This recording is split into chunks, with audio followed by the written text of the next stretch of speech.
ಇವತ್ತು ಅಜಿತ್ ಪವಾರ್ ಅವರು ದುರ್ಮರಣ ಹೊಂದಿದ್ದಾರೆ. ಇದೇ ವಿಚಾರಕ್ಕೆ ಸಂಬಂಧಪಟ್ಟಂತೆ ಈ ಒಂದು ದುರಂತದ ಬಗ್ಗೆ ಮಾಹಿತಿಯನ್ನ ಪಡೆದಿದ್ದಾರೆ ಪ್ರಧಾನಿ ಮೋದಿ. ಮಹಾರಾಷ್ಟ್ರ ಸಿಎಂ ಫಡ್ನವೀಸ್ ಜೊತೆ ಮಾತುಕತೆ ನಡೆಸಿದ್ದಾರೆ.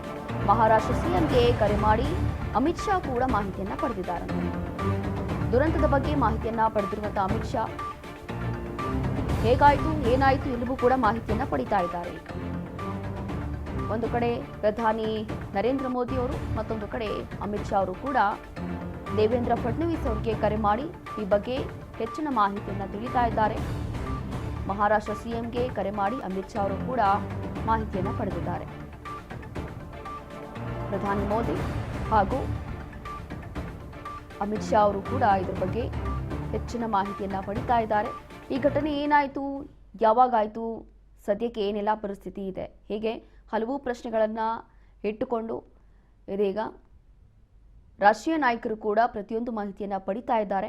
ಆದರೂ ಕೂಡ ಏನೇ ಮಾಹಿತಿ ಪಡೆದ್ರೂ ಕೂಡ ಏನೇ ಆದರೂ ಕೂಡ ಅನ್ಯಾಯವಾಗಿ ಸುಖ ಸುಮ್ಮನೆ ಇವತ್ತು 5 ಜೀವಗಳು ಹೋಯಿತು ಅನ್ನುವಂಥದ್ದು ಗೊತ್ತಾಗ್ತಾ ಇದೆ. ಹಾಗಾಗಿ ಇವತ್ತು ಎಲ್ಲ ರಾಜಕೀಯ ನಾಯಕರು ಅಥವಾ ಎಲ್ಲ ಜನಸಾಮಾನ್ಯರಿಗೂ ಕೂಡ ಒಂದು ರೀತಿಯಾಗಿ ಕರಾಳ ದಿನ ಅಂತಲೇ ಹೇಳಬಹುದು.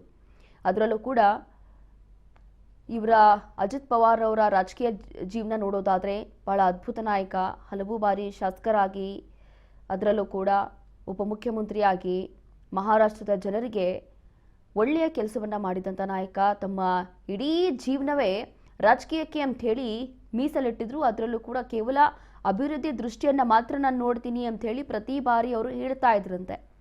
ಇದೀಗ ಈ ರೀತಿಯಾಗಿ ಇವತ್ತು ಅಜಿತ್ ಪವಾರ್ ಅವರನ್ನು ಕಳೆದುಕೊಂಡಿರುವಂಥದ್ದು ತುಂಬಲಾರದ ನಷ್ಟ ಅಂತ ಹೇಳ್ಬೋದು. ಹಾಗಾಗಿ ಸದ್ಯಕ್ಕೆ ಇದೀಗ ದೇವೇಂದ್ರ ಫಡ್ನವೀಸ್ ಅಂದರೆ ಮಹಾರಾಷ್ಟ್ರದ ಸಿಎಂ ಏನಿದ್ದಾರೆ ಅವರ ಹತ್ರ ಪ್ರಧಾನಿ ನರೇಂದ್ರ ಮೋದಿ ಅವರು, ಅಮಿತ್ ಶಾ ಅವರು ಎಲ್ಲರೂ ಕೂಡ ಕರೆ ಮಾಡಿ ಏನಾಯಿತು, ಹೇಗಾಯಿತು, ಸದ್ಯಕ್ಕೆ ಪರಿಸ್ಥಿತಿ ಹೇಗಿದೆ ಅಂತ ಹೇಳಿ ಕರೆ ಮಾಡಿ ಹೆಚ್ಚಿನ ಮಾಹಿತಿಯನ್ನು ಪಡಿತಾ ಇದ್ದಾರೆ.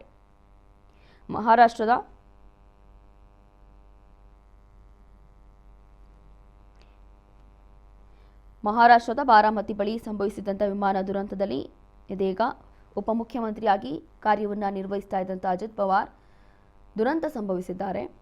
ಈ ಒಂದು ದುರಂತದಲ್ಲಿ ಮೃತಪಟ್ಟಿದ್ದಾರೆ. ಅದರಲ್ಲೂ ಕೂಡ 5 ಮಂದಿ ಮೃತಪಟ್ಟಿದ್ದಾರೆ ಅಂತ ಹೇಳಿ ಈಗಾಗಲೇ ಗೊತ್ತಾಗಿದೆ. ಅದರಲ್ಲಿ ಇನ್ನೂ ಒಬ್ಬರು ಇದ್ರು, ಅಂದರೆ ಟೋಟಲ್ 6 ಜನ ಪ್ರಯಾಣ ಮಾಡ್ತಾ ಇದ್ರು. ಮತ್ತೊಬ್ಬರ ಪರಿಸ್ಥಿತಿ ಹೇಗಿದೆ ಅನ್ನೋಂಥದ್ದು ಈಗಲೂ ಕೂಡ ಖಚಿತ ಮಾಹಿತಿ ಇಲ್ಲ. ಸದ್ಯಕ್ಕೆ ಎಲ್ಲರಿಗೂ ಕೂಡ ಆಸ್ಪತ್ರೆಗೆ ಕಳಿಸಿದ್ದಾರೆ. ನೋಡಬೇಕಾಗುತ್ತೆ, ಮುಂದಿನ ಕೆಲವು ಗಂಟೆಗಳಲ್ಲಿ ಗೊತ್ತಾಗುತ್ತೆ ಏನಾಗಬಹುದು ಅಂಥೇಳಿ. ಇನ್ನು ಬಾರಾಮತಿಯಲ್ಲಿ ಸಂಭವಿಸಿದಂಥ ಭೀಕರ ವಿಮಾನ ಅಪಘಾತದಲ್ಲಿ ಬಹುಮುಖ್ಯವಾಗಿ ಮಹಾರಾಷ್ಟ್ರ DCM ಆಗಿ ಕೆಲಸವನ್ನು ಮಾಡ್ತಾ ಇದ್ದಂತಹ ಅಜಿತ್ ಪವಾರ್ ಅವರು ದುರ್ಮರಣ ಹೊಂದಿರುವಂಥದ್ದು. ಹಾಗಾಗಿ ಸದ್ಯಕ್ಕೆ ಎಲ್ಲರೂ ಕೂಡ ಈ ಕುರಿತು ಎಲ್ಲ ರಾಜಕೀಯ ನಾಯಕರು ಕೂಡ ಹೆಚ್ಚಿನ ಮಾಹಿತಿಯನ್ನು ಪಡಿತಾ ಇದ್ದಾರೆ, ಹೇಗಾಯಿತು ಏನಾಯಿತು ಅಂತ ಹೇಳಿ.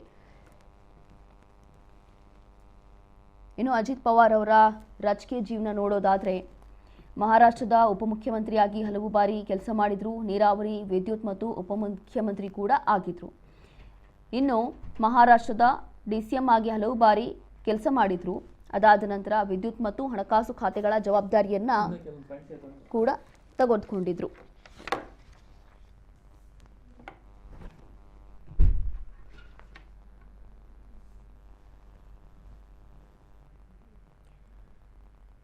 ಇದೇ ಒಂದು ವಿಚಾರಕ್ಕೆ ಸಂಬಂಧಪಟ್ಟಂತೆ ವಿಪಕ್ಷ ನಾಯಕ ಆರ್ ಅಶೋಕ್ ಅವರು ಮಾತನಾಡಿದ್ದಾರೆ. ಏನು ಹೇಳಿದ್ದಾರೆ ಬನ್ನಿ ನೋಡೋಣ.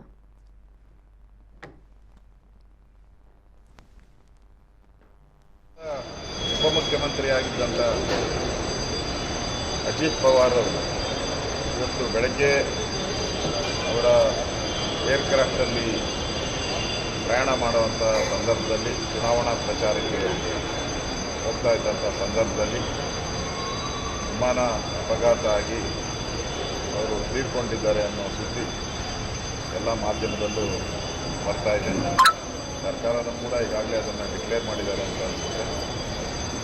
ಇದು ಭಾಳ ನೋವಿನ ಸಂಗತಿ.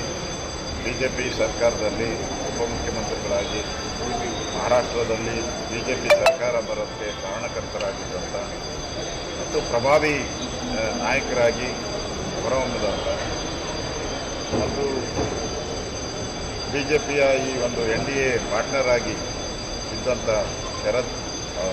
ಅಜಿತ್ ಪವಾರ್ ಅವರು ತೀರ್ಕೊಂಡಿರುವಂಥದ್ದು ಭಾಳ ನೋವಿನ ಸಂಗತಿ. ಇಡೀ ಮಹಾರಾಷ್ಟ್ರ ಜನತೆಗೆ, ಅಭಿಮಾನಿಗಳು ದೇಶದಲ್ಲಿರ್ತಕ್ಕಂಥ ಅಭಿಮಾನಿಗಳಿಗೆ ಇದೆ ಅವರ ದುಃಖವನ್ನು ಭರಿಸುವಂಥ ಶಕ್ತಿ ಭಗವಂತ ನೀಡಲಿ ಅಂತೇಳಿ ಅವರ ಕುಟುಂಬಕ್ಕೆ ಅವರ ಬಂಧುಗಳಿಗೆ ಈ ಒಂದು ದುಃಖವನ್ನು ಭರಿಸುವಂಥ ಶಕ್ತಿಯನ್ನು